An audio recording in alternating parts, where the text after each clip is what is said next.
A fairly new phenomena in physiology, and it's been around in the clinical literature for some time, are registered reports. And I think this will be something we'll see going forward, where you're able to submit essentially an outline of your proposed paper, a protocol. And that's good because it's right at the start going to make you think about where to publish.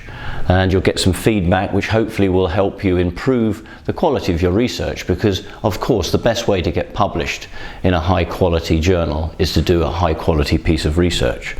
So that early peer review will help. The other thing it does for science in general is it reduces publication bias, because if you go away and you do the study as proposed and as recommended, and you come up with a negative finding, there's no reason for that negative finding not to be published. And of course, if you go through this process, you're more likely to be accepted, with the rejection rate of accepted registered reports being around about 10%, whereas for the Journal of Physiology and Experimental Physiology, our rejection rate is around about 70%. So look for that in the future, and you can find out more about that online.